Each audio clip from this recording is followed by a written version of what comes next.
أعوذ بالله من الشيطان الرجيم بسم الله الرحمن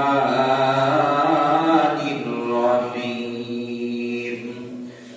إنا أنزلناه في ليلة مباركة إنا كنا منذرين فيها يفرق كل أمر حكيم أمرا من عندنا إنا كنا مرسلين وقال رسول الله صلى الله عليه وسلم في هذه الليلة يعني ليلة النصف من شعبان أن يكتب كل مولود بني آدم في هذه السنة وفيها أن يكتب كل مولود بني آدم أن يكتب كل هالك من بني آدم في هذه السنة وفيها ترفع أعمالهم وفيها تنزل أرزاقهم الحديث وقال عليه الصلاة والسلام إذا كانت ليلة النصف من شعبان فقوموا ليلها وصوموا يومها فإن الله تعالى فيقول ألا من مستغفر فأغفر له ألا مسترزق فأرزقه ألا مبتلا فأعافيه ألا كذا حتى يطلع الفجر وقال رسول الله صلى الله عليه وسلم يبتلع الله عز وجل إلى خلقه في ليلة النصف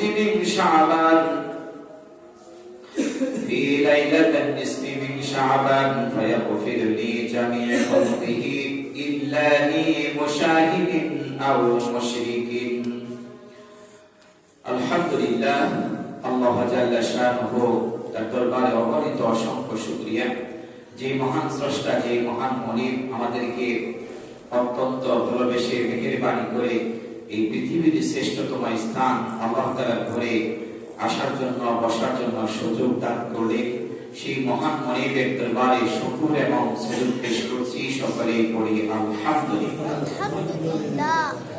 সম্মানিত মুসলিম ইকরাম, আজকে শাবান মাসের দ্বিতীয় জুমা, শাবানের আজকে চাঁদের 10 তারিখ। কত তারিখ? 10 তারিখ।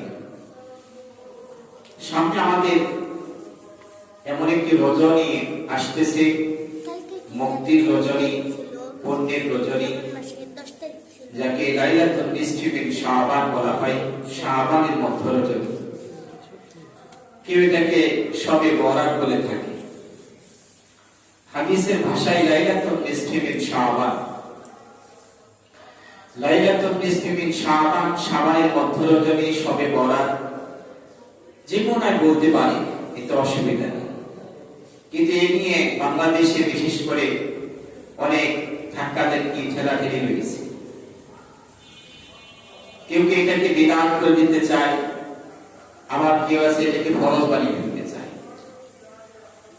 কিন্তু এই সম্পর্কে আমি এখানে 3খানা হাদিস পেশ করেছি।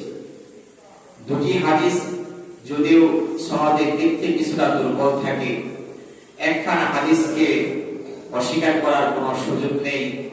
এটা সহিহ সনদের হাদিস, নাসিরউদ্দিন আলবানী তিনি এটাকে সহিহ বলেছেন। সুতরাং একটি কথা যদি সঠিক হয়, সহিহ হয়, আপনাকে সেটাও অস্বীকার করার কোনো সুযোগ নিয়ে আমল করতে হবে।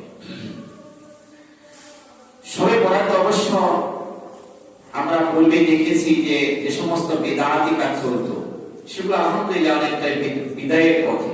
এখন নেই বললে চলে, বাংলাদেশের কোনো কোনো জায়গায় থাকতে পারে, আমাদের এই অঞ্চল অন্তত বন্ধ হয়ে গেছে। যেমন হালুয়া রুটি তৈরি করা, এই লাইলাতুন নিসফি মিন শাবান, শাবানের মধ্য রজনী আসলে বিশেষ করে বাংলাদেশে কিছু ওলিয়া-উলিয়ার দেশ, বিভিন্ন জায়গাতে গুরুত্বপূর্ণ ব্যক্তিত্ব যারা শুয়ে আছেন, ঘুমিয়ে আছেন, অন্ধবাদা মানুষ, তাদের মাঝারে কিছু মানুষ তারা ভিড় জমাতো যে যে এ মনে হয় ওখানে গেলে আসলে গুনাহ মাফ হবে, নাউজুবিল্লাহ বলে। নামাজ মাজার একটি মানুষের কবর, একজন মানুষ সে আল্লাহওয়ালা ছিল, সে যে দায়িত্ব পালন করেছে, সে যা করেছে তার থেকে শিক্ষা নেওয়া উচিত, কথা বলা ঠিক কিনা? কিন্তু সেটাকে আজকে বাঙালি না বোঝার কারণে, ইসলাম না বোঝার কারণে, ইলমি জ্ঞান না থাকার কারণে, আজকে ইসলাম সম্পর্কে অবগত না থাকার কারণে সেটাকে কেন্দ্র করে মানুষ শিরিক করছে। সেই কথাটুকু আমি যে সর্বশেষ হাদিস করেছি, হাদিসের মধ্যে এসেছে এরা শিরিক করে। আসলে আল্লাহ নবী সাল্লাল্লাহু আলাইহি ওয়াসাল্লাম আল্লাহ তাআলার পরে স্থান দিয়েছেন সকল নবী রাসূলদের ইমাম, তিনি সাইয়্যিদুল মুরসালিন খাতামুন নাবিয়্যিন। রাসূল কি কাউকে ক্ষমা করার কোনো সুযোগ আছে? পারবেন? এই ক্ষমতা আছে না। রাসূল পথ দেখিয়েছেন আমাদেরকে, এই জাতিকে গোটা বিশ্ব মানবতাকে পথ দেখিয়েছেন, মুক্তির পথ কোনটা, হিদায়াতের পথ কোনটা। কিন্তু আল্লাহ রাসূল এমন কথা তার মুখ থেকে, জবান থেকে, তার জীবনীতে পাওয়া যায় না যে আমি আমাকে ক্ষমা করে দিলাম, ক্ষমা করেছি। তিনি বলছেন না, একমাত্র আল্লাহর কাছে রাসূল নিজে ক্ষমা চেয়েছে। রাতের বেলা ঘন্টার পর ঘন্টা নামাজের মধ্যে দাঁড়িয়ে আল্লাহর কাছে গন্তব্য থাকতে ক্ষমা চাইতে, আল্লাহ আমাকে ক্ষমা করে দাও। কিয়ামতের ময়দানে আমার অবস্থা কি হবে? নিজে কাঁদতেন আল্লাহর কাছে। সুতরাং এই সমস্ত শিরকি বিভিন্ন আমাদের যে আকীদাগত বিষয়গুলো, আমাদের ভ্রান্ত ধারণাগুলো আমাদের কাছ থেকে দূর করতে হবে, শিরক মুক্ত জীবন গ্রহণ করতে হবে। সকলে কই আমিন। আমাদের সামনের জন্য গুরুত্বপূর্ণ একটি রাত আসতেছে। এই রাতটা আমরা ইবাদত করব, রাতে যাতে এই রাতটা আমরা মর্যাদা সম্পন্ন ভাবে পালন করতে পারি, আমাদেরকে তৌফিক দান করুন, করি আমিন। লাইলাতুল নিসফি শাবানের মধ্যরাতে, এই রাত নিয়ে অনেকের কথা আছে। অনেকে আবার মনে করে এই রাত থেকে যে এক শ্রেণীর উলামায়ে কেরাম রয়েছে দেশে, এবং কি একটি তাদের কথা অনুসরণ করে একটি গোষ্ঠী, একটি জাতি, তারা এটাকে বিদআত বলে থাকে। যে না, বিদআত, বিদআত আপনি তো নামাজ কিন্তু বিদআত করতে পারবেন না, এমনিতে তো নামাজ সারা করলেও তো আপনি বিদআত করতে পারবেন। সুতরাং এদিকে কান দেওয়া যাবে না। আপনি বিদআত কি করে বলবেন? এই হাদিসটি তারা অধিক সংখ্যক তারা যে ইমামকে অনুসরণ করে, নাসিরউদ্দিন আলবানী সাহেব, তিনি এই হাদিসকে সহিহ বলেছেন। সুতরাং এটাকে ভুলে দেওয়া যাবে না। আবার অনেকে এটাকে মনে করে যে সবে কদরের মতো, সবে কদর এটাকে মনে করে, যেটা বাংলাদেশের রাত। আমি যে আয়াতে কারিমা তেলাওয়াত করছি সূরা দুখান থেকে 3 নম্বর আয়াতে কারিমা, ইন্না আনজালনাহু ফি লাইলাতিন মুবারাকাহ ইন্না কুন্না মুনজিরিন। ইন্না আনজালনাহু ফি লাইলাতিন মুবারাকাতিন ইন্না কুন্না মুনজিরিন। আল্লাহ বলেন, আমি একে নাযিল করেছি একটি বরকতপূর্ণ রাতে, একটি বরকতপূর্ণ রাতে নাযিল করেছি। কিন্তু এই কথাটা সূরা দুখানে এটা শবে বরাতকে বলা হয়েছে, এটা হচ্ছে বলা হয়েছে শবে কদরের কথা বলা হয়েছে। বরকতপূর্ণ রাত কোনটা?